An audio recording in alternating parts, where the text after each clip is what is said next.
sessions, which began at the end of January. Well, I guess the first part of February is the first one here. We had no one in the room, so it's nice to have you here. And what we do is Mike Abramowitz of the Washington Post is a White House correspondent, and are going to talk about White House communications and about how he covers the White House. This is for a course on White House communications, which is a course at Towson University, and the students at Towson are hooked in here. You can see on the monitor. And then what we usually do is do about 45 minutes to an hour of our interview, and then you all come in with questions. And so we'll go to you all to have some questions in addition to the students back at Towson. Well, welcome, Mike. It's nice to have you here. It's nice to have an audience here as well. Can you tell us, one of the things I guess we always like to know is how people got to the White House, because most of the people who come to the White House as correspondents have worked a lot of places beforehand. That the people who come to the White House are experts in a lot of different ways, and have proved their bona fides in a lot of different ways. So how did you get to the White House? Well, my story is a bit conventional and a bit unconventional, I would say. I basically worked at the Washington Post since I was a summer intern. I started off as a summer intern after college on the business section of the Post, and I basically worked throughout the paper, both on business, on our Metro desk, and for the last 10 years or so on our national desk. And I've covered a lot of different things, but I would say that the focus of my work at the Post has been government and politics at all levels. I've covered county government. I covered Prince George's County government for the Post. I've covered city government. I covered the mayor of Washington, D.C., Marion Barry, when he was mayor the first time around.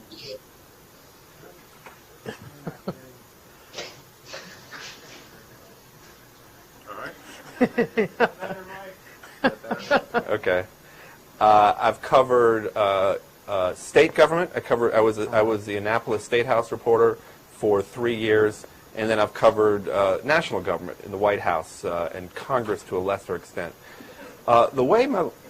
And that's actually a very familiar type of background, I think, for a lot of people who cover the White House. Most of my colleagues have covered different levels of American government to one degree or another.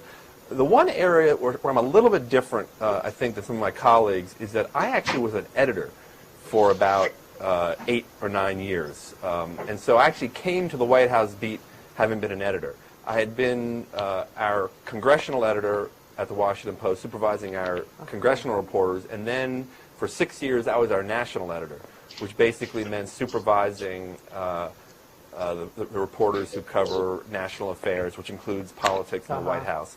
And I always like to say that I pulled a Cheney, because we had an opening for a White House reporter, and I nominated myself. And so I kind of preempted the competition. So that's the story of how I got here. Oh, that's interesting. Terry Hunt had something of a similar background, because he too has spent time editing. What did you get from all the various places you've been that help you cover the White House? Well, I would say I think the biggest thing that's helpful is just a sense of how to cover a beat, and how to cover especially a news beat in which you're kind of at a place like the Washington Post, where you're juggling the necessity of covering breaking news, press conferences, announcements, but you also have a desire to find stories that no one else has. And the way you do that, to me, is very similar at all levels of the reporting that I've done. You try to get sourced up with officials inside of government, and also people outside of government, and you try to triangulate, getting pieces of information from unofficial sources, and then trying to get it confirmed from official sources. And I think the whole process of covering a beat has been a very useful experience for me as I've covered the White House, because, as you know, it's a very impenetrable fortress at first glance, and and even 2 years into it, it's very difficult to get information. So part of what myself and my colleague, like Peter Baker, who I know has been to your class before, we're just constantly thinking of, how to get information unofficially. In a way, you could say it's ever thus. William Price, who covered the White House for the Evening Star at the turn of the 20th century, wrote about the difficulty of getting information out of the White House when Theodore Roosevelt was president. And he said the White House doesn't give you news, you have to find it. He said it's like you have to be like a miner and dig. And so he said that where he digs is he went up on the hill and then he talked to people in agencies and departments. That was the way he had to cover the White House. That's interesting, because I think that's still a very good lesson for how to do things. Sometimes you'll get lucky and you'll get a source inside the White House who's talking to you unofficially and giving you information that may not be the official information. But that's really quite rare. And I think what's more common is finding sources, as you say, on the Hill, in agencies, in K Street, in the K Street community, in the think tank land. People who come into contact with the White House, they pick up things, and then hopefully they'll tell you about them. Are a lot of people that you talk to people that you've known before the beat, before you got on the White House beat, that you knew from reporting or from even from editing? It's just a mixture of people. I've lived in Washington for really my whole life. I actually grew up in Washington. My father was a government official, a bureaucrat, and so when you live in Washington, when you're at the Washington Post, you collect a lot of acquaintances over the years, and yes, your best sources are often people that you've known, before. Yeah. It's very hard, I think, but not impossible, to find people instantly and have them be willing to reveal sensitive information to you. I mean, I think that a great lesson in this is actually my colleague Bob Woodward, who's basically, I think you could argue, has been covering the presidency, although in a different way than I do, for 30 years. And Bob has collected lots of sources, and people who were sources of his when he was covering the Nixon and Ford administrations have come back and have and I think, I don't have any inside information about who Bob's sources are, but it's clear that he has been working in Washington for a long time, and I think that's a lesson of how this is a process. And I think that the most successful that many of the most successful Washington reporters, White House reporters, are people who have had that kind of longevity to be able to get sources. Of course, then you have the opposite problem of occasionally maybe being co-opted because you're so close to the story. Right. But those are the things you have to balance. There are a couple of people who started in Washington a long time ago, one who's still in Washington and one who isn't. Jim Deacon covered the White House for the St. Louis Post-Dispatch, and he covered Eisenhower administration through, I guess he was into maybe Reagan, I think probably through Reagan. And he said that when he came to town that you often would meet with people in government. And as young reporters meeting young officials. Walter Pincus talked about that too. He said there were a whole group of them that would meet, that they saw a mutual need to understand one another. And so they met with people who were just starting out in government. And those people have become very useful over the years. Well, those are the best kinds of sources. I mean, people that people that you've met when they were an assistant to a congressman, some low-level job, in their 20s, and then end up being a cabinet secretary in 20 or 30 years. I mean, Yeah. one of the interesting things about covering the White House now is that you try to imagine, who are the future Dick Cheneys, or I mean, of course, Cheney kind of started at a high level, but he was a low-level staffer at one point, and he and then he For Rumsfeld. right, and then he moved up. Do you think that there's any of that sense that existed then, that that there is a mutual interest in understanding one another? Do you think that that there are groups of reporters and officials that get together with that kind of idea to get an idea of what their interests are and what they can learn about the other? Not in the kind of formal way you're talking about. And I don't know this for a fact, but I would guess that Washington has changed a little bit over the last 30 years from when Walter was starting out. Right. I think that there is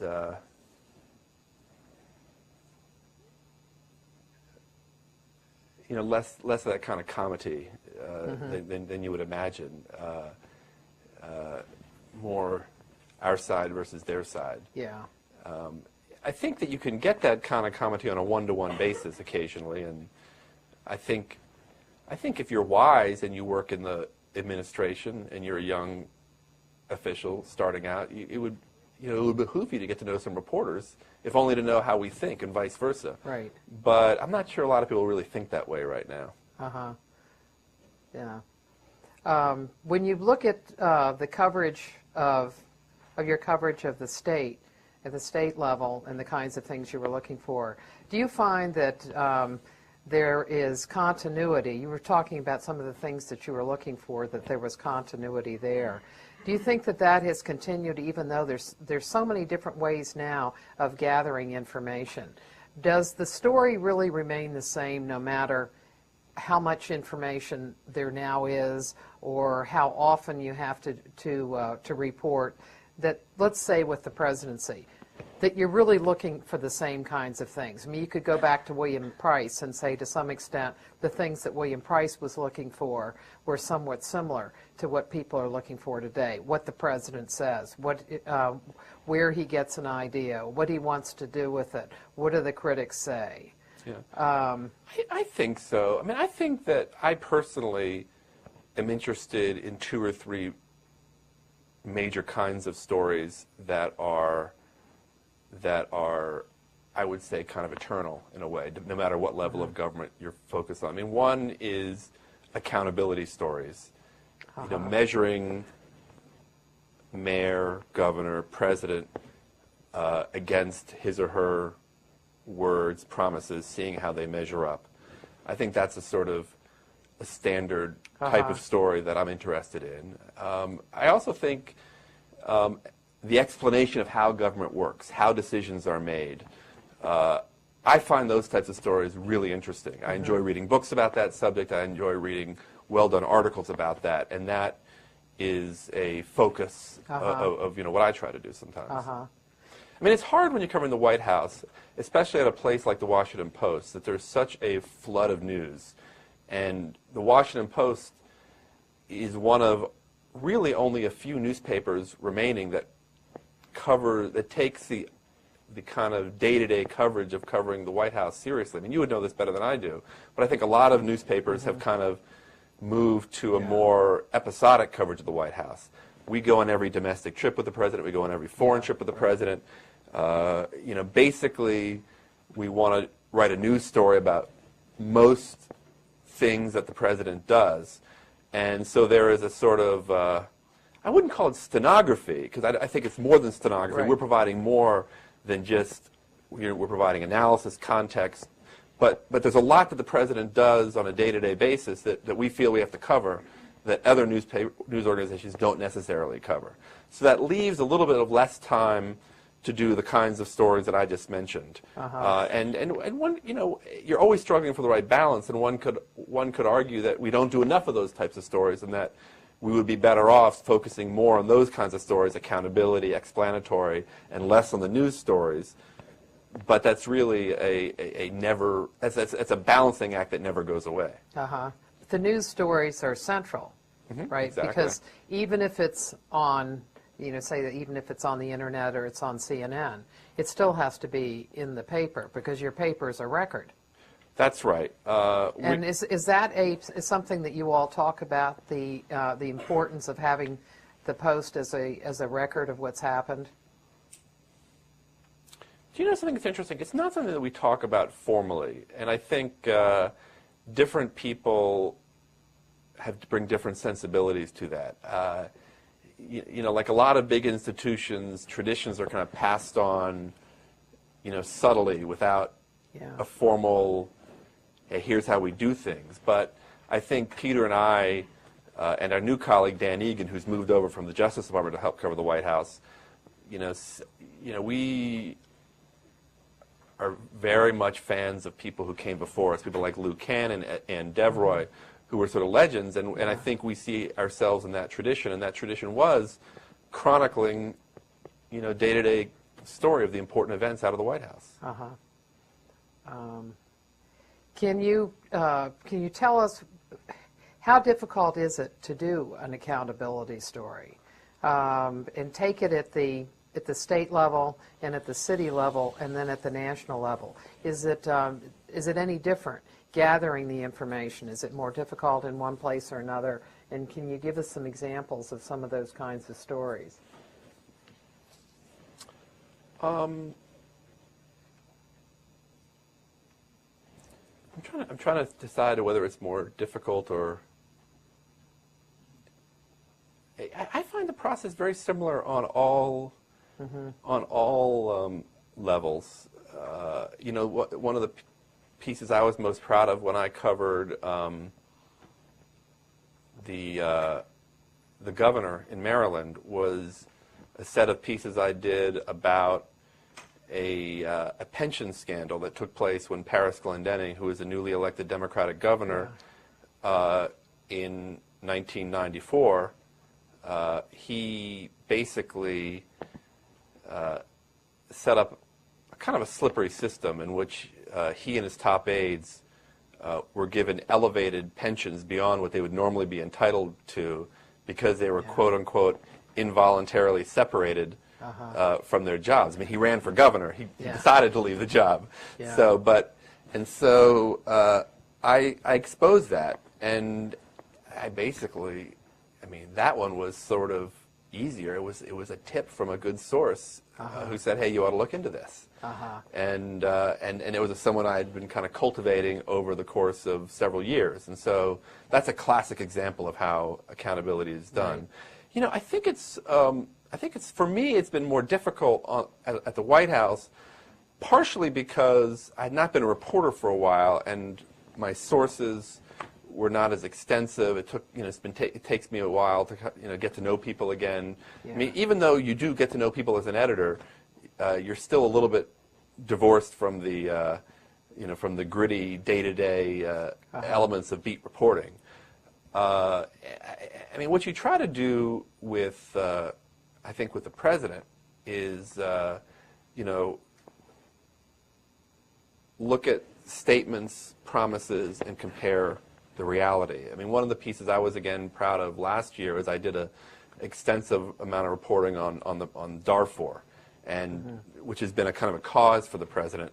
Right. And I spent several months trying to sort of look into why it had been so difficult for the president to actually deliver on his promises to end the genocide in Darfur.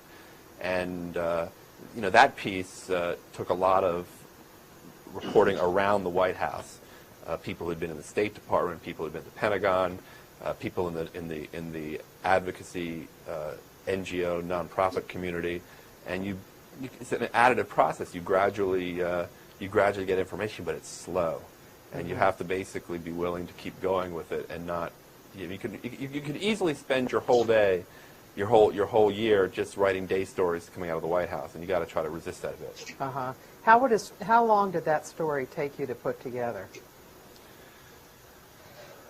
That story took a long time. I would say I had that idea to do that story in, say, March or April of '07, and the piece didn't run until November, I think, the fall of '07. And part of it, there was just some internal difficulties at the Post in the sense of we had some transitions with editors and had a hard time actually getting people to actually edit the story once I turned it in. So part of it was not, but the reporting took a while, and if you want to have really good interviews, I often think you want to do it in person. You don't want to just do them over the phone, and that takes some time to go see people in person and get them to open up to you. So do you usually have how many stories do you have running at the same time? Like if you're doing a daily story, do you usually have an enterprise story that you're working on at the same time? Well, one thing that might be useful is to tell you a little bit about how we structure things at the Post. As I said, we have 3 White House reporters, which is relatively unusual, especially in the 8th year of an administration. I think we're the only people who have 3 people covering the White House now, which is good because I think what Bush is doing is still interesting. There's a lot of travel. It just is much easier. It allows, it frees us all up to do not only day stories, but also this enterprise. What we basically do is that each week, one of us is responsible for whatever the breaking news out of the White House. And so that means we'll go to the briefings. We will, if the president gives a major speech, if the president has some major initiative on Capitol Hill, that's your responsibility for the week. And so you really that week you kind of assume you're not going to have a lot of time to do these other types of stories that I'm talking about, these more enterprising stories. But you basically, at any time, I try to have at least 3 or 4 different, ideas cooking. Maybe a couple that are sort of more short term, and then I always like to have, one, more major piece that's really a substantial investment of time and resources and attention working at one time, because those are pieces that just takes a while to kind of chip away at, and you can't just do it all in like 1 week, and especially if you're trying to arrange interviews that are difficult to get to, it can take a while. So I always am juggling 3 or 4 different stories. And so when you're doing the day-to-day, the breaking news, what are Peter and Dan doing? They're usually working on their enterprise stories. Their enterprise. But because the White House is such a news-driven beat, you often find that you're pulled into daily stuff too. So, for instance, this week is a State of the Union. Not this week, but and so one person can't cover that. You got to have, we're all trying to figure out what might be in the State of the Union. The night of the State of the Union, there'll be a main news story. You'll probably want some kind of analysis. So oftentimes you're sort of drawn into daily news, even though it's your week to work on enterprise. Right. At the beginning of this administration, or somewhat into it, did you all ever think, with our discussions at the Post, about covering the White House, this White House, in a different way because of the role of the Vice President?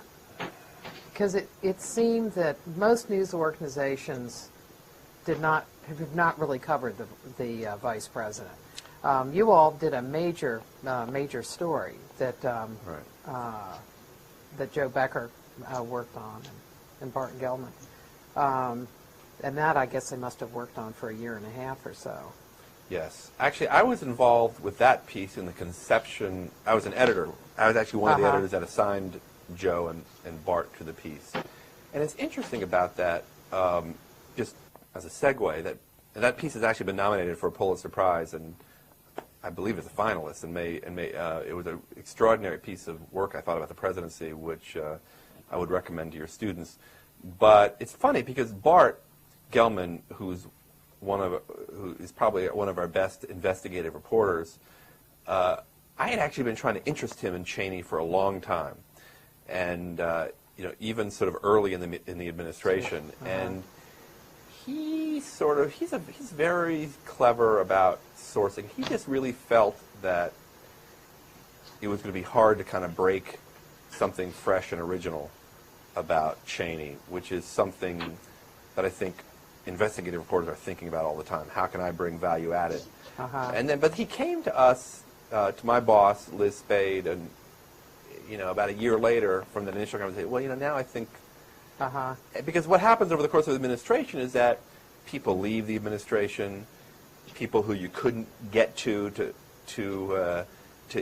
interview them about the vice president are suddenly now available to be interviewed. So I think he, in his mind, thought that it was easier to report, a little bit further into the administration, which I think actually I think it's very difficult to do real-time, inside TikToks of editors. It's kind of funny because now I have a perspective of being both an editor and a reporter. Yeah. I know a lot of times editors insist on things which are very difficult to do. And I think one of the things that's just very difficult to do is kind of the instant TikTok, where you try to, the president makes a decision on, I'm just trying to think of what would be a good example. The president makes, unveils a major plan on Social Security. And the instant idea of an editor is, oh, well, let's tell the story of how he constructed this idea. And I think it really can take, I think it can really take a while, sometimes years, when you can really have a better sense of what really happened in that. Because in the initial flush of this, even though you have to do these stories to a certain extent, a lot of what comes out of the White House and the people who they deploy to kind of tell you about this is fairly self-interested, and I think it takes a little distance to get away from these events to have a better sense of what really happened. But anyway, I think but going back to I got off your original point. I think in retrospect, it probably would have been wise for the Post to have maybe told one of the three White House reporters at the time, you focus on Cheney. I think in retrospect that might have been a useful division of labors, given how important he was, especially in the first term. Yeah. Less so, I think, in the second term. He seems to have been a bit marginalized is not the right word, but he's certainly, all evidence is that he's not quite the powerful, he's not quite the figure that I think he was in the first term. But again, I think that's going to take some historians to figure that out too. Yeah. And I had a discussion with Ann Devroy about covering Hillary Clinton and why she hadn't spent time covering her. And so she said she thought early on, in part, it was a fear that she would get stuck doing, the woman's beat. It's going back to an older time.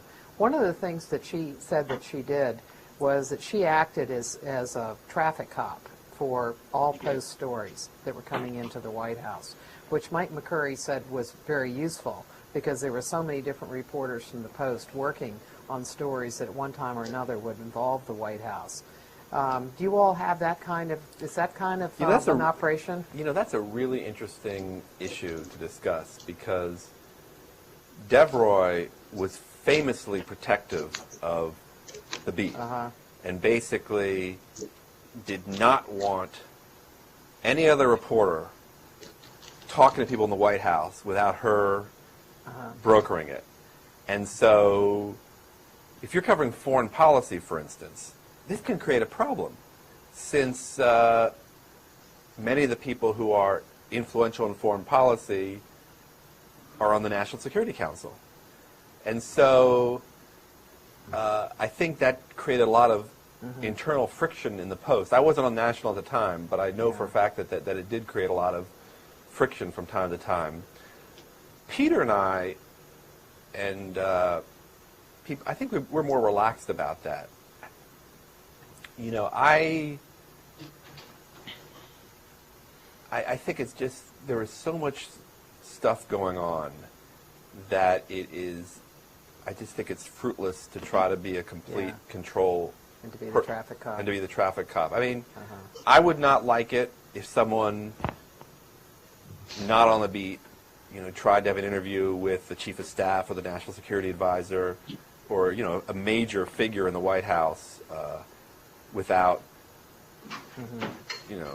at least checking it with me. And I would raise a fuss about that. But if the State Department reporter, for instance, who covers, North Korea intensively, has a relationship with the person who handles North Korea on the National Security Council, it doesn't really bother me. It's just more than enough stuff. We actually had an interesting experience. The White House has tried in the last year to reach out to other reporters beyond the White House press pool to give access, to give the president access to. So, for instance, the president has been peddling some ideas on health care, health savings accounts, some other things. And so one day the press office called me and said, by the way, the president is going to be going to Landover tomorrow. He's going to be giving a talk on health savings accounts. He's going to be meeting with some business people in Landover to talk about his ideas on health care. And by the way, I'm going to invite the health care reporter for the Post to sit in on this, and we might give him 10 minutes with the president. And, that kind of gave me pause, because, we've been like, we've been basically, we have a standing interview request to talk with the president. The last time we had an interview with the president was in December '06. So that didn't really make me too happy, but I'm not going to turn down an interview with the president. I'm not over. I suppose, Fox, NPR, I think, is this right, Martha? They turned down an interview because they wanted to do with right, Juan with Williams. Juan Williams, right. Right, as opposed to someone that NPR would choose. Yeah. And so, there are definitely issues that you don't want the White House to be dictating, but the reporter could ask anything he wanted, and so I think Peter and I talked about it, and we just felt like we'd rather have the interview than not. And so, I don't think Devroy would have permitted that. Or she would have become the health reporter. Or she would have become the health reporter, exactly. Pretty quickly. Right. Do you find that one of the benefits of being an editor was that you learned a lot of substantive policies, so that you learned about issues that are all over the government? Say, for example, you learned economics, and you learned a lot about foreign policy.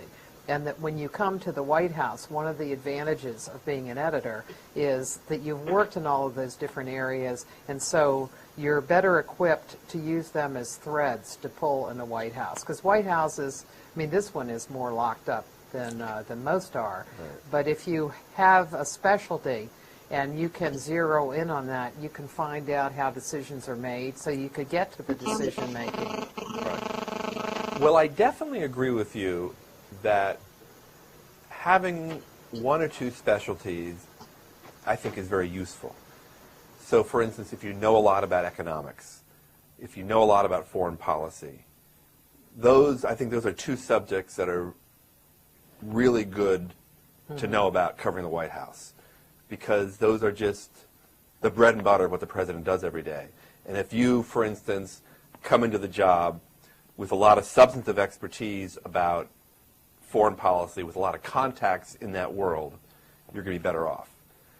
Now, I think being an editor, to be honest, I did not develop that kind of substantive expertise in one particular area. I tended to know a little about a lot of different things, which is good in terms of covering the White House, because every week you might have to cover 5 different things, and it's always useful to say, hey, I know this about trade, or I know this about or I know this about healthcare. But actually, I've always felt that I wish I had some more substantive expertise in some of these areas. I think it would be doing a better job if I did have some of that expertise. By the way, but just on being an editor, I mean, I think the thing actually about being an editor that is helpful is not necessarily substantive expertise, but it's basically an ability to think analytically about what makes a good story and what doesn't make a good story. What are the elements of a story that you need to get that would make it a front page story? I think all reporters would benefit from being an editor for a certain period of time because it causes you to think, I think, more rigorously about what makes a good story. What do you see as a front page story? What are the elements? Well, it's changed a lot, I think, over the years. Yeah. I mean, I think that when I first came to work at the Washington Post in the mid-'80s, there was a lot of really incremental news that would be on the front page. I think there were more stories on the front page, actually. I think there might have been 8 or 9 stories on the front page. Now we only have 6 tops. And I think now they're looking for things that are more synthetic in a way, not man-made, but that kind of synthesize, that pull things together. I mean, I think the key, I think newsiness, having things that other people don't have, that's a critical element to a front page story. I mean, I think in many ways that's the most important thing that we do. Finding out information that other people don't have, whether it's like an analytical scoop or whether it's a substantive scoop. To me, that's the biggest element. I think that whenever you get that, you have a better shot of having a front page story than not. When you're talking about it's being synthetic, it seems that one of the problems today is there's an enormous amount of information, but there's a lack of understanding. And so how do you bring the understanding? How do you help people sift and decide what is news and what isn't?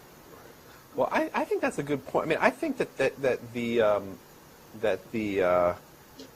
rise of the internet has really challenged traditional news organizations like the Washington Post, because basically the odds are that by the time the morning Washington Post winds up on the doorstep of your readers, of your dwindling number of readers who actually receive the hard copy. You have more readers. It's just that they read in the internet. Exactly. But my only point is that, like, a presidential press conference, to take one example, Bush tends to have his press conferences in the mornings, around 10 o'clock in the morning.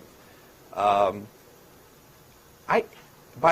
next morning's paper, it's too late to kind of just do a straight news story about that press conference, quite frankly, because most people will have read it already in some form or another. So what you end up doing is you'll come back to the paper after the news conference and you'll do an immediate story for the web.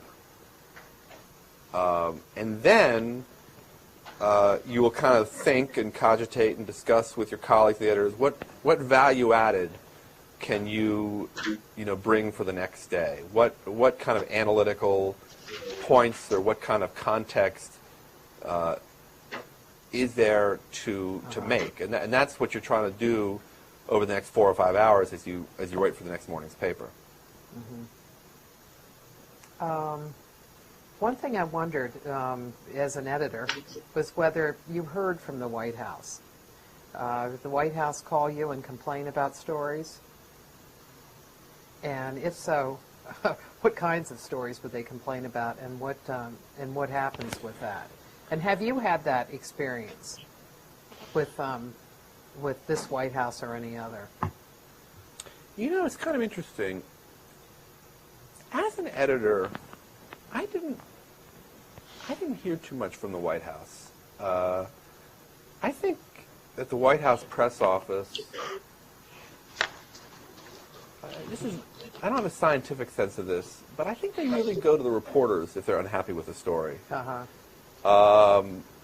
And they'll go to reporters with varying degrees of heavy-handedness.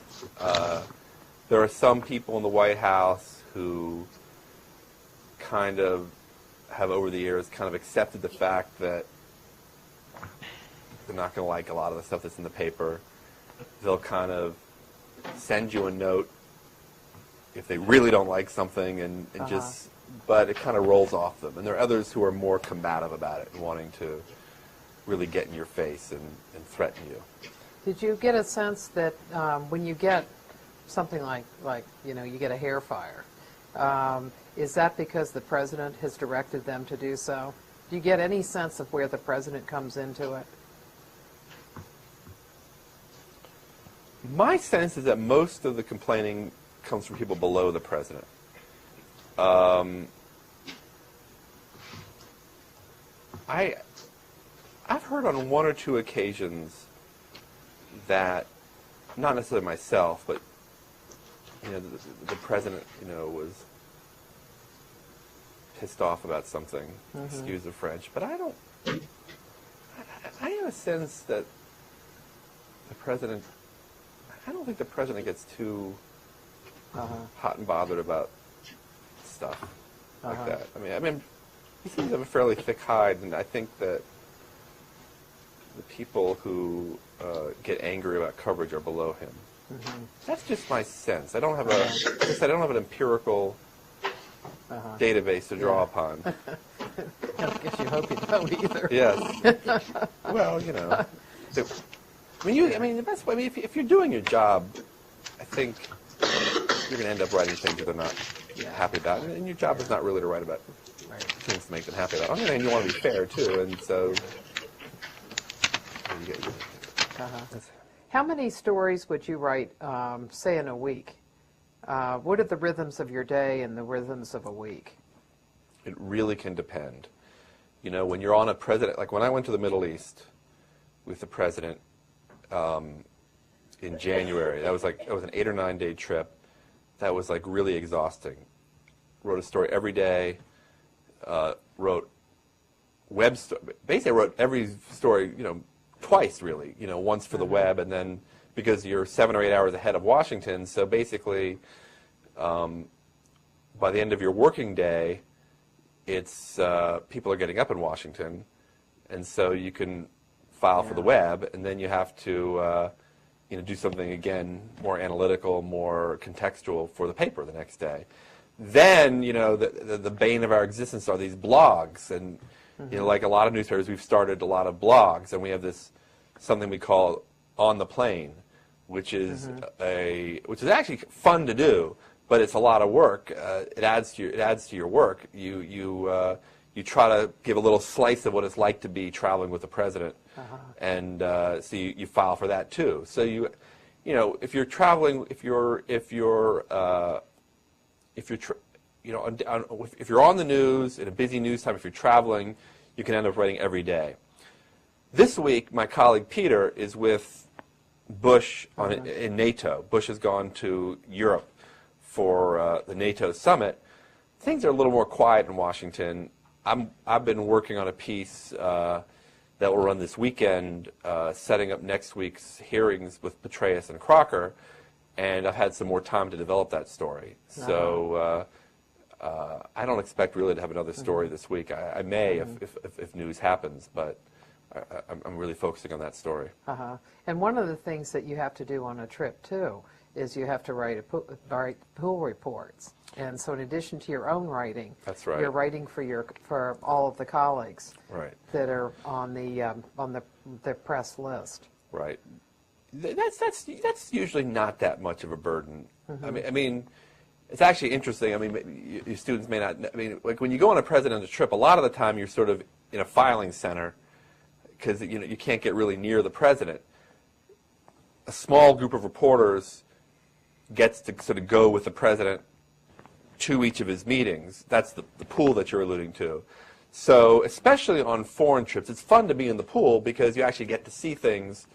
For instance, on the trip to the Middle East, one of the great pool assignments, which I did not get to do, was to be with Bush when he went to go to the ranch that was owned by the king of Saudi Arabia, and see the horses. And saw the horses that he had, and you really saw something that most average people would not get to see. There was another day in which Bush also did a lot of sightseeing in Israel, where I think he went to the Church of the Nativity. He went to the, I think he went to the Western Wall. He went to a couple different sites, and to go with the president on that kind of sightseeing tour is pretty interesting. It also means you have to spend a lot of that day writing up, as you suggest, pool reports for your colleagues. Let's go to questions now. And Towson, you can start. Somebody have a question? Yep. Front row. Excuse me, I'm just getting over a cold. With the rise of the internet, the role of a harder copy newspaper is obviously having to change a little bit. How do you see papers being able to function in an increasingly internet-based age, whether they become places where only shorter pieces are or longer pieces, or do you think maybe eventually the newspaper will just not even exist because it isn't relevant anymore? If I knew the answer to that question, I'd be the publisher of the Washington Post, because that's the existential question for my business. They're trying to figure that out. You're totally right about your analysis. As best as I can tell, people under 40 basically don't read, get most of their information on the internet, and so they'll come to our website, but they don't have to pay for it. So it's created quite a kind of a business conundrum, because I still see that what I do as quite valuable to people, but because I think, as you suggested, that there are a lot of people who still read, who want to read what we have. There are not a lot of people who are doing actual reporting about what's going on in the White House or on politics or so forth. But it costs money to fund that operation, and the difficulty is how to make it. And we haven't quite figured out how to monetize that yet. Last year I was doing a piece that was on Eisenhower and television. I went back to look at the beginnings of television and the coverage of the presidency, and I ran across a quote from a guy at NBC, and it was in the 1940s. And he said he couldn't imagine that anybody would watch ads if you put ads on television. And he didn't know how they could make television work and pay for itself. And so I wondered if that's not going to be this case. That we go. I mean, I look at that and you just laugh. Now maybe 30 years down the road, it's going to be the same kinds of thing. That there's going to be a way of making it pay. You can certainly see that in the internet, everyone depends upon newspapers and the wires, no matter what kind of website they've got. Right. That's where the news comes from. Well, right, and I think you raised a good question for us, which I was trying to get at in my answer earlier about, it's not enough for us just to cover the news. I mean, we can't. If I just wrote a news story about the presidential press conference at 10 o'clock in the morning, it would not be. We would be going out of business even faster than we seem to be going out of business now. I mean, we're constantly trying to think of ways to be relevant to readers, and so therefore you see blogs. I think you see a little bit more attitude on the part of reporters, to try to write with a voice for the web that you might not get away with if you're writing for the paper. And I think, I'm not saying that's a good thing, I'm not saying it's a bad thing either. It's interesting, I don't know, Martha, if you've studied this, but one of our most popular features on the internet is Dan Frumkin. Right. Who, for those of you who don't know, is basically a blogger who writes a very popular column for us in which he kind of aggregates a lot of the daily press coverage of the White House and then kind of infuses it with his own kind of editorial judgment and spin and so forth. Dan is a very smart guy, and he has a very good nose for news, but it's not. He doesn't write in a way that I think Peter and I would feel comfortable doing, because we see ourselves in a different Yeah. role. And it was a subject of some discussion, Yes. even public discussion at the Post. Right. And I think the way it's been worked out is appropriate, which is that Dan's column is now labeled opinion. Because I really don't think it's, although he may disagree, I don't know, I've never really talked about it, but I don't think you could consider it like straight news in the way that what we do. And you know, people say to us, well, what you do, straight news, that's not useful because you're just like letting the president say what, you get away with lies. Do editors go over what goes onto a blog? Let's say with Dan's, does anybody go over that, or does he have total control over that, or does the online Washington Post go over it? Everything is supposed to be edited before it goes on. I think the reality is that I think there's less editing on blogs.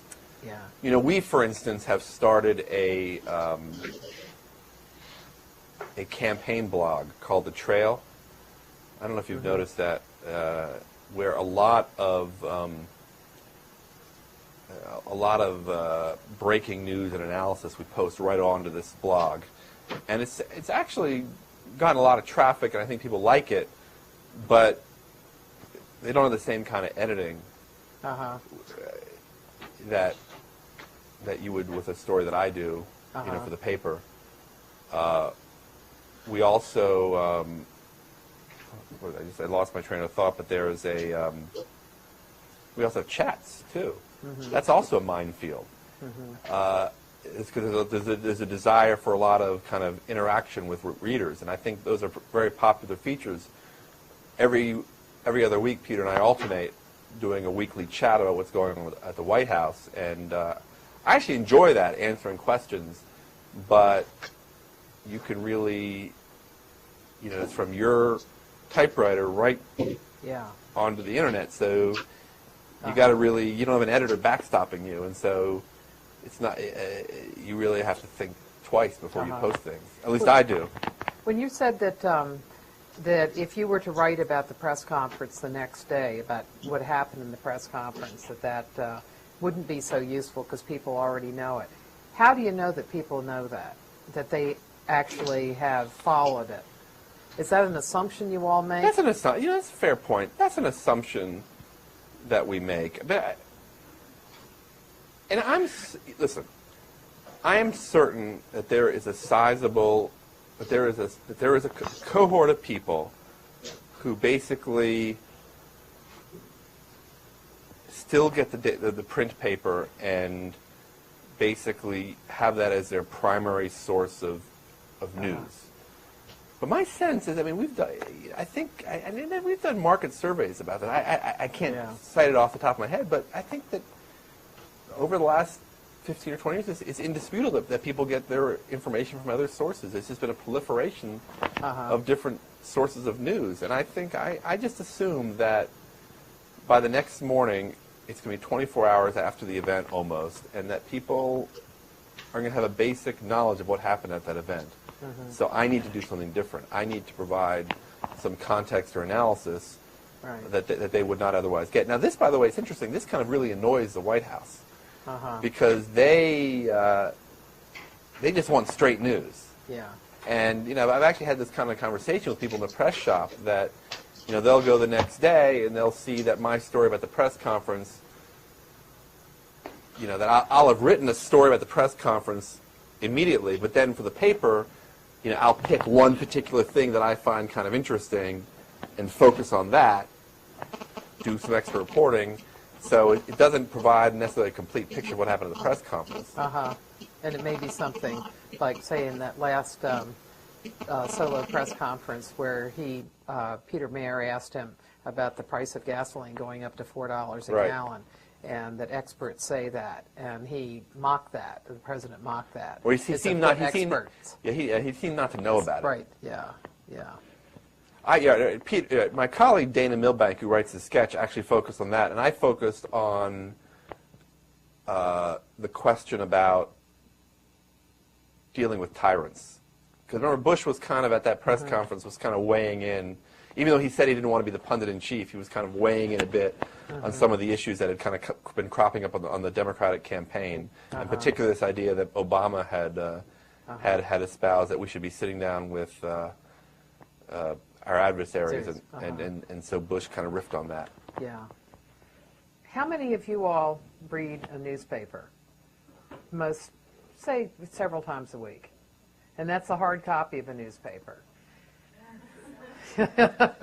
Yeah, hard copy of a newspaper, including Sunday. Let's say Sunday does anyone or any other day. actually subscribe to a hard copy of a newspaper? That's a magazine. Yeah. Like so one person. That's depressing. I get home delivery of both the Washington Post and the New York Times. Yeah, I do. Yeah, but you see, you're over 40, so you don't count. Same thing with me, but I'm over 40. I want people under 40 getting the newspaper. How many of you all read online? Read a newspaper online? And how many newspapers do you read online? Do you read several? Do you read them from not just the U.S. but read abroad? Okay, Towson, how many of you all subscribe to a newspaper? Okay. There, got somebody there. How many of you all will read a hard copy of a paper a few days a week? Yeah, so there are several. Can I ask one other question? I'm kind of curious, how many people here, will use, will get their news from some kind of aggregator, something like Drudge? Or either Drudge would be one example, or, what I've done, like I create my own, through Yahoo, my own feeds, so I can basically have a quick look at what's in all the different, I'm just kind of curious, or Facebook, I guess has some, don't they have some Apple, I haven't looked at that, someone was telling me today that there's. Yeah, I don't know, if I don't, it's one I haven't used. Put it in Slate. Well, Slate's part of yours. At the White House, I talked to somebody who was saying that that was one of the things they did each morning was look at Slate, and they print that out. Because I was asking about. This is a person who works at the White House. Yes, who's a senior person at the White House. And why was this person reading Slate? Because one of the things he wanted to look at is a synthesis of news. And they have a synthesis column. Right. So like the summaries of what's in the Post, the Times, and the LA Times, the major papers.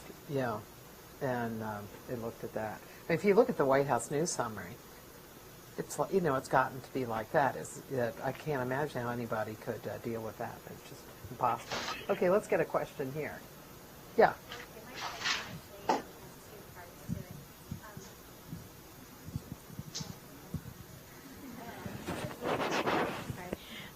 My question had two parts to it. Last night in a forum, I'm sorry, I don't remember the name of the person who was speaking last night, but one question had come up about news as a public good and the possibility of if the market fails, if there's a market failure for news and not having the audience for hard copy news. One question came up about possibly kind of indirect government subsidies coming in there, even though, the idea of government and news, that's a killer, but it had come up since it is a public good. So that's one question. The other one isn't really related, but it does tag on to the last question.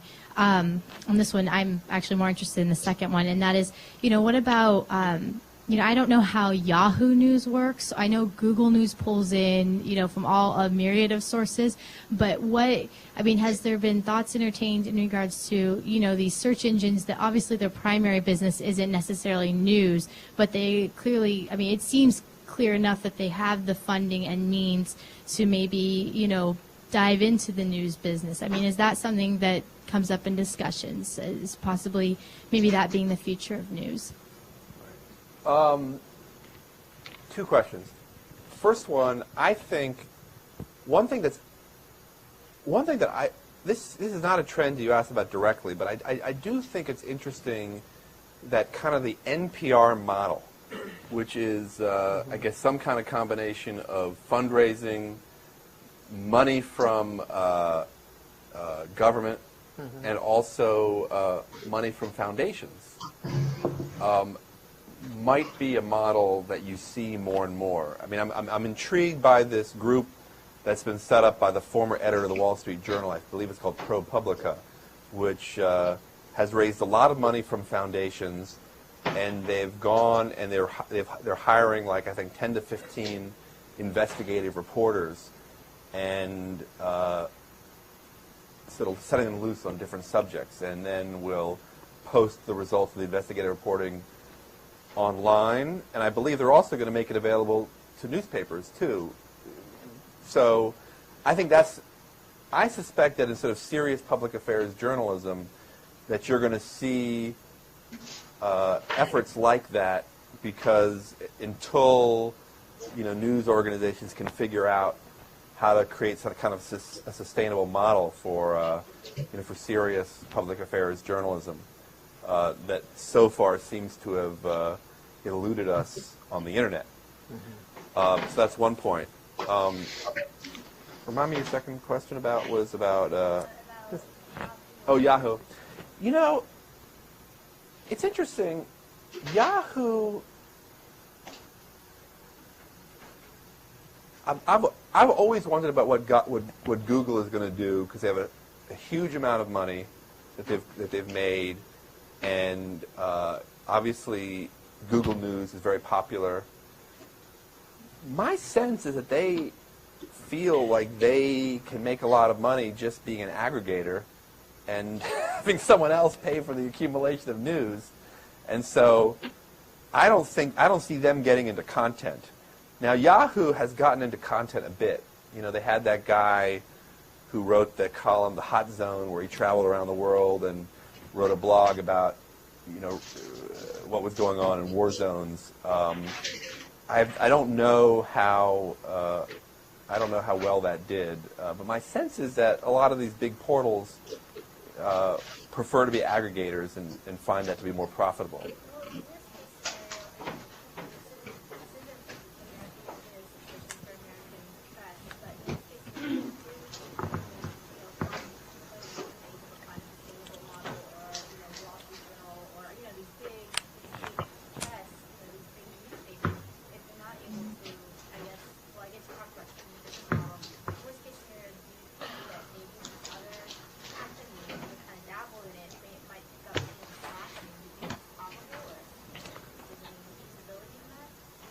Well, I think that I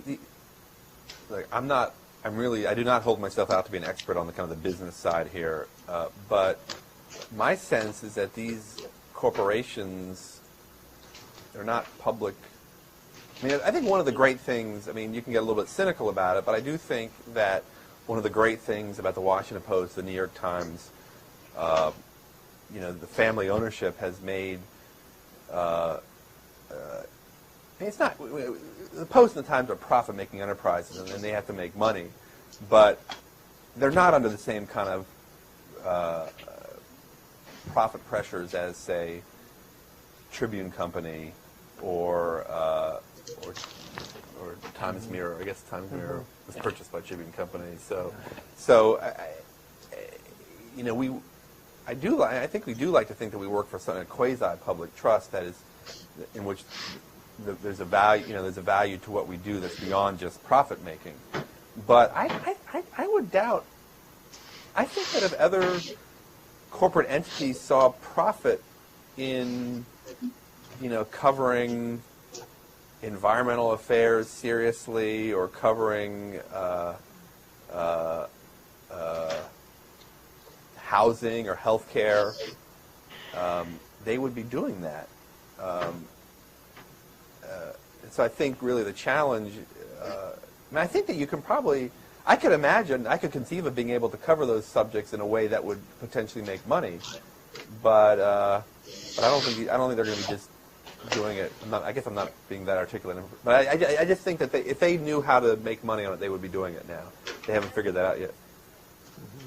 And actually there is some record of government supporting news organizations, believing that that their existence is crucial to the society. If you look from the Postal Act from the 1790s, that newspapers get a break on postal rates, and then antitrust legislation allowing newspapers to print together from the same common printing place. That legislation, from the 1970s. So there have, from time to time, been clear interest by the government in viewing news as something that's required from the public. Towson, and then we'll come back. Yep, in the back. Having been an editor yourself, do you find it harder or easier to deal with your editors? Harder.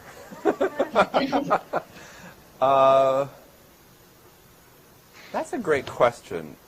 I guess it's interesting. I should be more tolerant because having been on the other side, but you kind of rapidly acquire the kind of the personality of like where you are, and so it's reporters' lots to be perpetually grousing about their editors, and so you tend to do that. But I sort of, on a good day, I kind of appreciate what they're up to. They're juggling a lot of different things too. You definitely, it's really valuable to have been an editor because you really have a much greater understanding of how and why decisions get made in newsrooms, which I think to reporters who have never been an editor can tend to be mysterious. Mm-hmm. Do you find that from the early times, well, let's say when you were doing the Glendenning pension case, did lawyers come in on that? And do lawyers come in on cases now? Did the Post have lawyers come in to check things out? Is that more a pattern than it once was? I don't think it's more a pattern than it once was. I think definitely there are a category of stories that will always be quote-unquote lawyered. Stories that, well, I guess for me recently it's been more over the last 5 to 10 years in the national security realm. Sure. What secrets are we going to be prepared to publish? And then there's obviously the whole issue of confidential sources, which in that area too, which has become a minefield too, because it seems pretty clear from the way the Scooter Libby case went that our protections against having to reveal confidential sources are in some ways very thin right now. Yeah, and that Wenho Lee case. And the Wenho Lee case would be another good example. So on those types of stories, lawyers are always involved. And they're a part of what we're up to. Okay. Mm-hmm.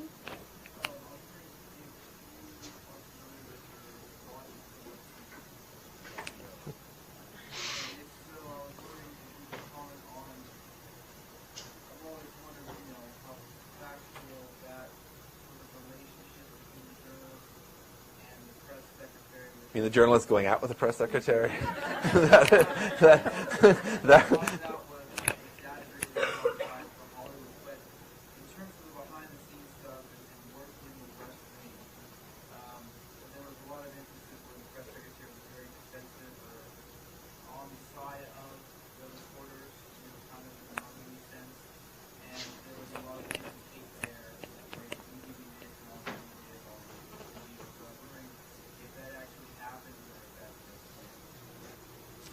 It's interesting. I was a big fan of that show, which my wife and I watched a lot, actually before I covered the White House. I do think that Martha, you would know this better, but I think that there's a huge human dimension to kind of press coverage of the press relations with the White House press office, where you're traveling with these people. You're talking with them all the time behind the scenes about what's going on. I don't think, in my experience, I know many romances that have. Oh, yeah, there's a very famous one. Which one are there? Dee Dee Myers. Oh, okay. I She forgot. married Todd Purdom, who was the White White House House correspondent for the right. New York Times. Yeah, that's true. So Okay, I so forgot they- about that one. So, but and I don't think I personally, you don't really engage in bartering with the press secretary over, you give me this, I give you that. But you know, you are pressing them, you know, because the press secretary is often kind of the you know, the broker of who you can talk to. Yeah. You know, I mean, your preference is always to be able to try to talk to people, you know, outside of official channels. I mean, this White House, I think the Clinton White House was less disciplined in that. It was less. Well, there's more of a discussion of that. The gaggle would sometimes turn. There would be discussions in it about which is a meeting with the press in the early morning. And in the Clinton administration, it was on the record, but it was not transcribed, so it did not go anywhere within the White House. And so there were sometimes discussions, one about how something was going to be covered. And one that I remember was the week of the Monica Lewinsky case, when it broke, that Friday, Tony Blair was going to be at the White House, and a reporter, a White House correspondent, asked McCurry if there was a way of having the president answer questions about Lewinsky before that joint news session, so that it didn't turn into just a Monica session. And so McCurry said that they thought about it, but that they had tried that on a trip to Latin America, where there were questions about the fundraising practices in the 1996 campaign, and to avoid having that issue dominate a joint press conference I think it was in Argentina, that what they would do was have him answer questions. And so McCurry pointed out that it made no difference that reporters asked the questions anyway, and he said that that's what would happen with the Blair situation. But they discussed it. And that discussion was nowhere in the press. I mean, it was just something, and there were several occasions in which that kind of discussion would take place, but it was the terms of news, where reporters would say, you know, the president is not meeting with reporters today, yet something important took place overnight, and usually in this circumstance we see the president, and so that the president would meet with reporters sometime during the day. So you have that kind of negotiation. I think those kinds of negotiations still go on. I don't think they go on at the gaggle. The gaggle has evolved into a more formal institution than I think it was originally intended to. And in fact, there also is now a transcript. They don't send it out, but they send it out all throughout the administration. Right, through the White House. So yeah, so it becomes a tool for them to tell everybody in the administration what they're talking about and what they're not talking about. And so I know people have told me they found it useful to read it because they know what they can discuss and what they can't. But that was not done, and you had some frank discussions in those gaggles in the Clinton years. You know, one thing actually about the West Wing that I think is like totally crazy is what were you going to say? I was going to say what it looks like. The White House looks like. Right. Well, the White House doesn't. The White House doesn't look like that one, but also just like kind of this notion of kind of commotion and like people running into each other's offices all the time, and it's crazy. Yeah, and on the hallways, right. There's just no way they're in those hallways. Towson. Yep. In the back. When President below him get upset about stories column about the White House, do they have any influence on future stories and how they're covered? Can you say it again? Because the first part we couldn't hear. When a president and others below him get upset about stories or columns about the White House, do they have any influence on future stories or how they are covered? Well, the big tool that presidents and their aides have is to withhold information, to withhold interviews, to not cooperate with you on stories. And I think I think that by and large, I don't know. I haven't done a systematic study of this, but I don't think it's like a particular surprise that Fox News gets most of the interviews with the president. I mean, have you done a study about that? I'm comparing Fox News versus ABC or CNN, or I'm sure. Yeah. They see Fox News as a more sympathetic outlet, well, whether fairly or not, and so. But it's also dealing with it's their constituents, right. And so they do a lot of things where they decide who their constituents are, and sometimes it's outside of a norm. Like say in 2004, the president did interviews with Runner's World, with golf. Golf right. something or other, and so he had all of these targeted various groups. Right. So they look kind of broadly at that. Right, but I think one thing that you kind of look, I think that one thing that you kind of quickly learn. I mean, we're all human beings who cover the White House, and so you don't.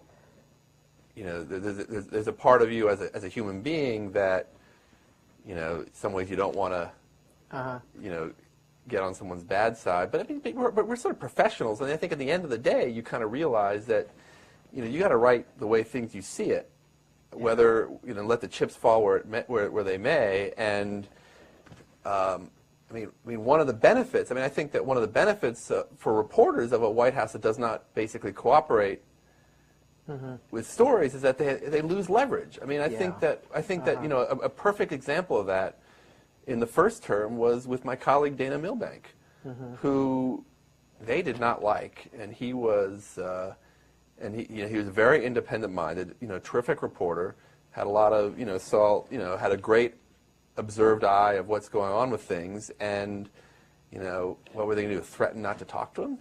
They never talked to him anyway.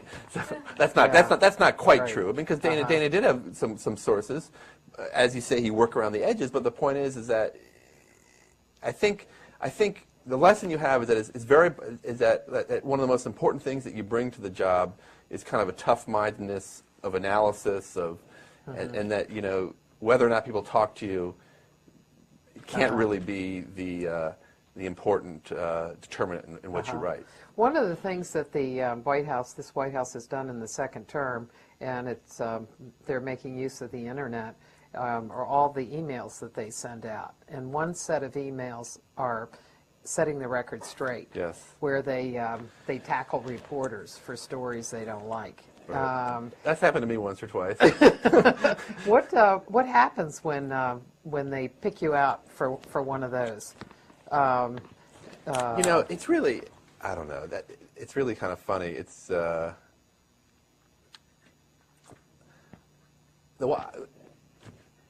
I don't think it particularly hurts reporters. It probably makes them, their esteem rise with their editors and their colleagues that they're being attacked by the White House. I think the truth is that you ought to try to be accurate and fair, whether or not they like it or not, and not worry about them attacking you. And I think that's the approach that that I would take, that Peter would take. I think that it's very weird on the kind of it's interesting kind of what interests the White House and what they respond to. They sent out. I wrote a preview piece about the president's Middle East trip, in which I basically said the president has been scaling back expectations about what could be accomplished. That he had once said early in his term that he wanted to see a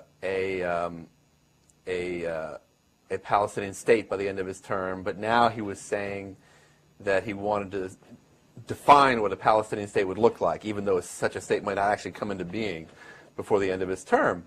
And so I wrote in my story that they were scaling back the expectations, and the White House press office was very upset. They said, no, he's been doing nothing of the kind. He's always been clear that he wants to define a Palestinian state. So, in other words, if you think about it, what they're basically saying is he had set low expectations to begin with, and so how could they be changing? This was kind of a weird. To me, it was kind of a weird thing that they got upset about, and I suppose in like a technical way, maybe I got the timing a little bit wrong about it. But basically, if you look over the course of the administration, they've been downplaying what they think they can accomplish. Yeah, Larry, you had a question. Yeah, I was just going to, this is actually, you have to give a chance to help all my students right now. 10 weeks from today, the students are going to be turning in a paper on criteria that we're going to develop throughout the course on first shots at the legacy of the Bush presidency. Now, I wonder, you're in this unique position as a Washington Post reporter in the White House. I wonder if you could give us a couple of handles on what is your assessment of the Bush presidency's relationship with the White House press corps over the last several years, and how might you begin to think about that in terms of assessing this president, but more important also if you have any interesting historical comparisons with previous administrations as well. You mean the question is like what do you think the legacy of the Bush administration will be with the press? Yeah. What kind of handles might you want to give us there? Think about as we begin our 10-week study of the Bush presidency and the press. Right. I'm asking you to think of your position of covering the administration. Well, one question that I have. I mean, the thing that immediately comes to mind in response to your question, and again, Martha, you might have a better sense of this than I do. One question that I have is whether the kind of aggressive effort to kind of control and shape the news paid off. Now, what do I mean by that? I didn't cover Reagan. I didn't cover Clinton. My sense of those administrations, from talking to colleagues who did cover it, was that with the White House press corps, especially sort of the elite White House press corps in terms of, the Washington Post, New York Times, Wall Street Journal, LA Times, the major papers, major networks and so forth. My sense is that the previous administrations were more relaxed about having interaction between senior substantive aides and reporters. So, therefore, I suspect, although I think it's something that would be worth querying, did James Baker, did Leon Panetta, did John Podesta, what was their relationship with the press? How is it qualitatively different than, say, with Josh Bolten or Andy Card? They talked all the time. They did. Yeah. The people from the previous administrations. Yeah, Baker did all the time. I mean, Baker, this is based on my conversations, with people like Lou Cannon and David Hoffman who covered it. He really saw the press as a constituency to be wooed and to be, and he gave the reporters a lot of access into. Some of it was off the record, some of it was background, but he was much more, I think, aggressive than, say, Card or Bolton is about personally trying to shape the coverage. And I tend to think, and again, this is, I think, something that's worth exploring, in terms of, I tend to think that may have paid off for those administrations, because I think that for reporters, the people, whether fairly or not fairly, I'm just trying to speak from this analytically, I think people in those positions are seen as more credible imparters of information. They're the ones who are, really at the table making decisions. So, if you're talking to Josh Bolten or Jim Baker or to Andy Card that, I think, is probably more credible to a reporter than if you're talking to Tony Snow or to, Mike McCurry. Now, McCurry, I think, was a little bit different. I got the sense from, again, talking to my colleagues, that McCurry was seen as more of a player than some of the White House, in the current White House press secretaries. Yeah. There tends to be a difference between Democrats and Republicans as to where they put the focus of their explanatory function. But Baker said that he felt that it was very much a part of his role to explain to reporters what policy was, because reporters were generalists, and that it was in all of their interest that they understood policy. And he knew that from the start. And when he was talking to people about his job, he had notes that he wrote down from his discussions with people. And one of the notes that he had was from a discussion that he had with Dick Cheney, who had been chief of staff for President Ford. And Cheney told him to meet with the press and discuss policy with the press, but do it on background. That's interesting. Yeah. But I think that it's interesting because as you watch the presidential campaigns, I certainly think Hillary Clinton's campaign, I wonder how much they're watching, how Bush has handled the press, and whether they see that as like a positive or negative tale. My sense is I think they like it. They like the idea of kind of stiffing the press, of tightly controlling information. But I'm not sure that in the end it really served Bush that well. Maybe. But I'm not sure they've gotten pretty tough coverage over the last 4 or 5 years. I guess one could argue in the first 2 or 3 years, maybe they got better coverage from their point of view, and maybe the press, is always being criticized for what we didn't do on weapons of mass destruction, and I'm sure that we deserve some of that criticism, but I think just in the end, cumulatively, I'm not sure that the White House has been that well served. At least that's a question that I would have. Yeah, and if you look at how they worked in their relationship, it really changed. Because in the beginning of the administration, they did not seek coverage in the same ways they decided to get into it later. What they thought they could do was get into stories on their own terms, on their own timing, and with what they wanted to say. And then they found that their critics could overtake them. And so they were more willing to get into stories. But one of the things that I think they missed by having an aggressive operation where they told people what they thought was important, it was an operation that didn't listen. And so they missed a lot of things in talking to people that they could have otherwise heard. For example, in the first year, all of the problems that came up about corporate responsibility. If you look at when the issues came up, they came up at the end of the year in 2001, say Enron, collapsed then, and then WorldCom.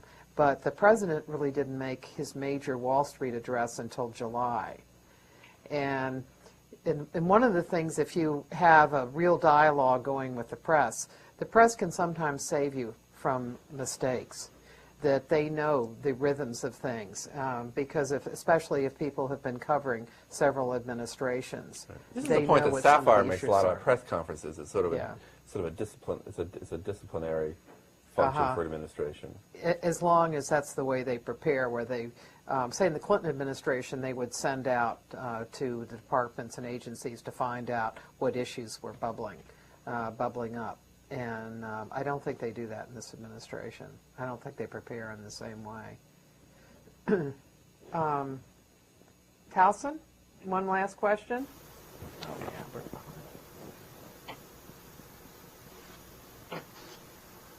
No question?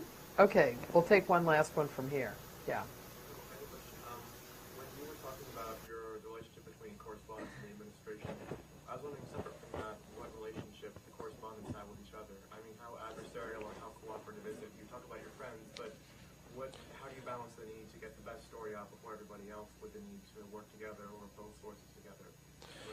Well, you certainly don't build sources with your competitors on the beat.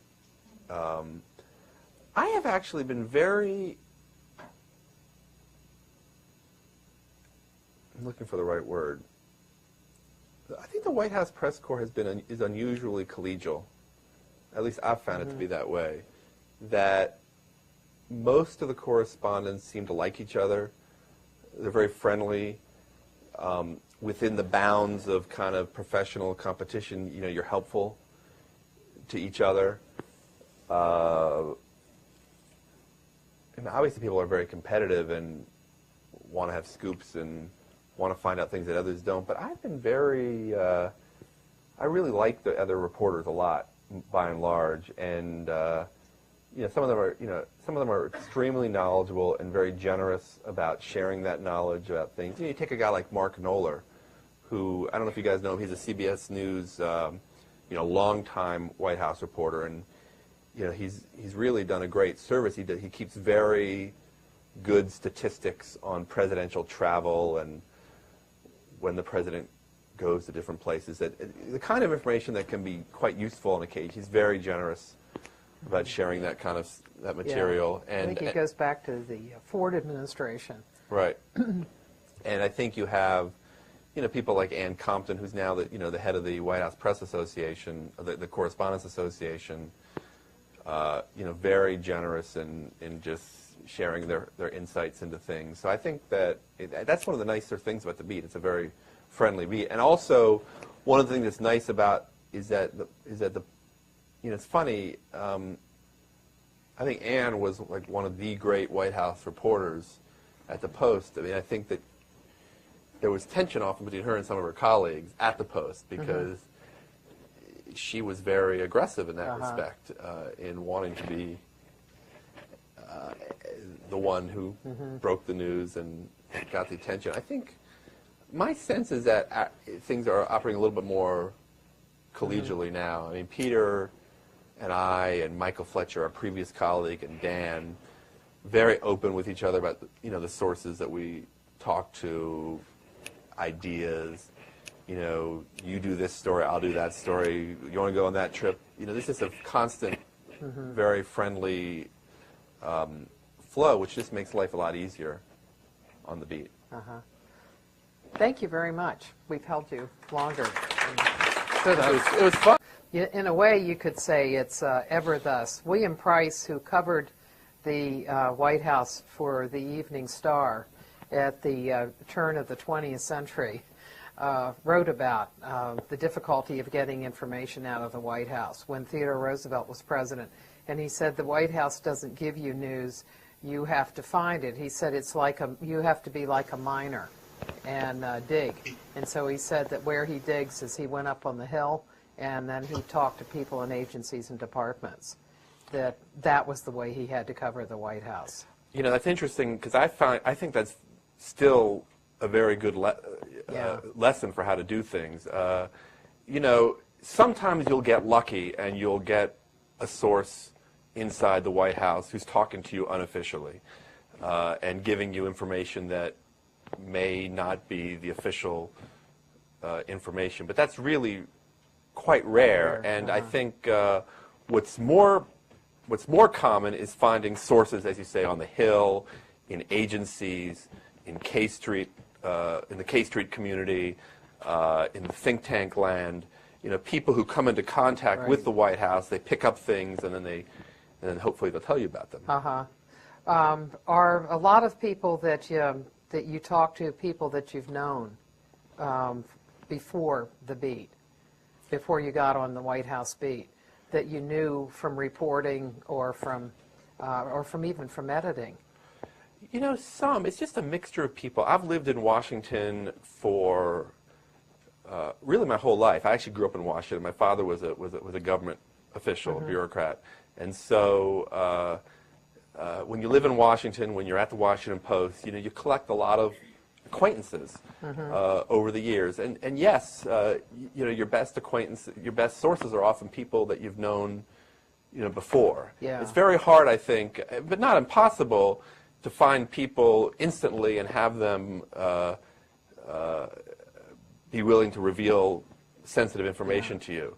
I mean, I think that a great lesson in this is actually my colleague Bob Woodward, who's basically, I think you could argue, has been covering the presidency, although in a different way than I do, for 30 years. And Bob has collected lots of sources, and people who were sources of his when he was covering the Nixon and Ford administrations have come back and have and I think, I don't have any inside information about who Bob's sources are, but it's clear that he has been working in Washington and Congress to a lesser extent.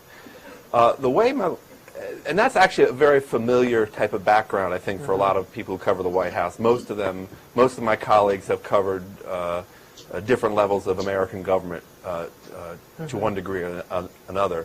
The one area where I'm a little bit different, I think, than some of my colleagues is that I actually was an editor for about 8 or 9 years. And so I actually came to the White House beat having been an editor. I had been our congressional editor at the Washington Post, supervising our congressional reporters, and then for 6 years I was our national editor, which basically meant supervising the reporters who cover national affairs, which includes politics in the White House.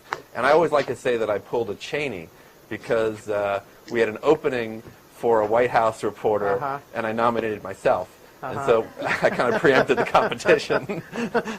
So that's the story of how I got here. Oh, that's interesting. Terry Hunt had something of a similar background because he too has spent time editing. What did you get from all the various places you've been that help you cover the White House? Well, I would say I think the biggest thing that's helpful is just a sense of how to cover a beat and how to cover, especially a news beat, in which you're kind of at a place like the Washington Post where you're juggling the necessity of covering breaking news, press conferences, announcements, but you also have a desire to find stories that no one else has. And the way you do that, to me, is very similar at all levels of the reporting that I've done. You try to get sourced up with officials inside of government and also people outside of government, and you try to triangulate, getting pieces of information from unofficial sources and then trying to get it confirmed from official sources. And I think the whole process of covering a beat has been a very useful experience for me as I've covered the White House, because, as you know, it's a very impenetrable fortress at first glance, and and even 2 years into it, it's very difficult to get information. So part of what myself and my colleague, like Peter Baker, who I know has been to your class before, we're just constantly thinking of how to get information unofficially for a long time, and I think that's a lesson of how this is a process. And I think that the most successful that many of the most successful Washington reporters, White House reporters, are people who have had that kind of longevity to be able to get sources. Of course, then you have the opposite problem of occasionally maybe being co-opted because you're so close to the story. Right. But those are the things you have to balance. There are a couple of people who started in Washington a long time ago, one who's still in Washington and one who isn't. Jim Deacon covered the White House for the St. Louis Post-Dispatch, and he covered Eisenhower administration through, I guess he was into maybe Reagan, I think probably through Reagan. And he said that when he came to town that you often would meet with people in government. And as young reporters meeting young officials. Walter Pincus talked about that too. He said there were a whole group of them that would meet, that they saw a mutual need to understand one another. And so they met with people who were just starting out in government. And those people have become very useful over the years. Well, those are the best kinds of sources. I mean, people that people that you've met when they were an assistant to a congressman, some low-level job, in their 20s, and then end up being a cabinet secretary in 20 or 30 years. I mean, one of the interesting things about covering the White House now is that you try to imagine, who are the future Dick Cheneys, or of course Cheney kind of started at a high level, but he was a low-level staffer at one point, and he and then he for Rumsfeld, right, and then he moved up. Do you think that there's any of that sense that existed then, that that there is a mutual interest in understanding one another? Do you think that that there are groups of reporters and officials that get together with that kind of idea to get an idea of what their interests are and what they can learn about the other? Not in the kind of formal way you're talking about. And I don't know this for a fact, but I would guess that Washington has changed a little bit over the last 30 years from when Walter was starting out. Right. I think that there is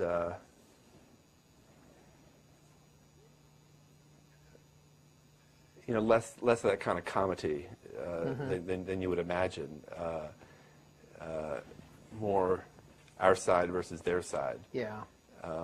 I think that you can get that kind of comity on a one-to-one basis occasionally, and I think if you're wise and you work in the administration and you're a young official starting out, it would behoove you to get to know some reporters, if only to know how we think and vice versa. Right. But I'm not sure a lot of people really think that way right now. Yeah. When you look at the coverage of your coverage of the state, at the state level, and the kinds of things you were looking for, do you find that there is continuity? You were talking about some of the things that you were looking for, that there was continuity there. Do you think that that has continued, even though there's so many different ways now of gathering information? Does the story really remain the same no matter how much information there now is, or how often you have to report? That, let's say with the presidency, that you're really looking for the same kinds of things. I mean, you could go back to William Price and say, to some extent, the things that William Price was looking for were somewhat similar to what people are looking for today. What the president says, where he gets an idea, what he wants to do with it, what do the critics say? Yeah. I think so. I mean, I think that I personally am interested in 2 or 3 major kinds of stories that are, I would say, kind of eternal in a way, no matter what level of government you're focused on. I mean, one is accountability stories, measuring mayor, governor, president against his or her words, promises, seeing how they measure up. I think that's a sort of a standard type of story that I'm interested in. I also think the explanation of how government works, how decisions are made. I find those types of stories really interesting. I enjoy reading books about that subject. I enjoy reading well-done articles about that, and that is a focus of what I try to do sometimes. I mean, it's hard when you're covering the White House, especially at a place like the Washington Post, that there's such a flood of news. And the Washington Post is one of really only a few newspapers remaining that takes the kind of day-to-day coverage of covering the White House seriously. It's nice to welcome you all here. We've in our sessions, which began at the end of January. Well, I guess the first part of February is the first one here. We had no one in the room, so it's nice to have you here. And what we do is Mike Abramowitz of the Washington Post is a White House correspondent, and are going to talk about White House communications and about how he covers the White House. This is for a course on White House communications, which is a course at Towson University, and the students at Towson are hooked in here. You can see on the monitor. And then what we usually do is do about 45 minutes to an hour of our interview, and then you all come in with questions. And so we'll go to you all to have some questions in addition to the students back at Towson. Well, welcome, Mike. It's nice to have you here. It's nice to have an audience here as well. Can you tell us, one of the things I guess we always like to know is how people got to the White House, because most of the people who come to the White House as correspondents have worked a lot of places beforehand, that the people who come to the White House are experts in a lot of different ways and have proved their bona fides in a lot of different ways. So how did you get to the White House? Well, my story is a bit conventional and a bit unconventional, I would say. I basically worked at the Washington Post since I was a summer intern. I started off as a summer intern after college on the business section of the Post, and I basically worked throughout the paper, both on business, on our Metro desk, and for the last 10 years or so on our national desk. And I've covered a lot of different things, but I would say that the focus of my work at the Post has been government and politics at all levels. I've covered county government. I covered Prince George's County government for the Post. I've covered city government.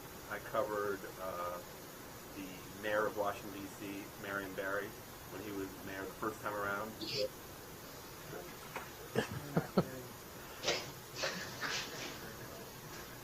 All right. Okay. I've covered state government. I was the Annapolis State House reporter for 3 years, and then I've covered national government in the White House